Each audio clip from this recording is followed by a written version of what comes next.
Hi folks, Dan McCaskill, Guarantee RV here in Junction City, Oregon. Going to do some videos for you today. This particular one's on a Four Winds 26B Class C single slide, single bedroom slide. Still got plenty of space in it. Lots of sleeping for a short coach, and you get a walk around queen bed, which is what everybody's looking for. So come on in, let's take a look. You're going to notice that you have awning. Your power awning stretches pretty much the full length of the coach, gives you lots of patio space with an LED light in there. As you come inside,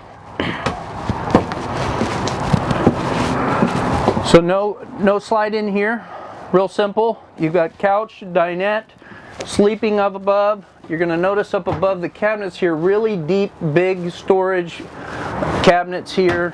Can get lots of stuff on both sides of the coach. They don't have to deal with those slides, so they got plenty to hang. Don't have to worry about weight or anything. Decent little cabinet area right here. As you look towards the back of the coach, you're gonna notice a queen walk around bed. That's what that slide out's for, so they can push that bed out and you can walk around it.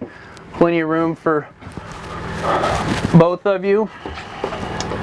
Fridge located directly across from the kitchen. You've got a wardrobe closet, good sized. Plenty of drawers for your clothing, and then they put a corner bath in, and they can use this whole back corner for the bathroom area.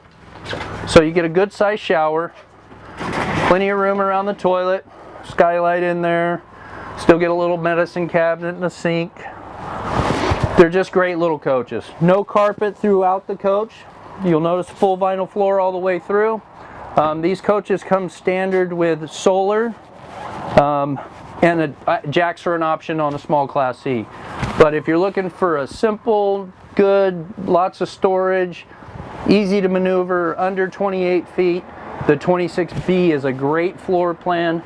We have several to choose from, and we've got all of our Class Cs drastically reduced right now. So if you have any questions whatsoever, please call the number at the bottom of your screen. My name is Dan McCaskill, and I'd love to help you.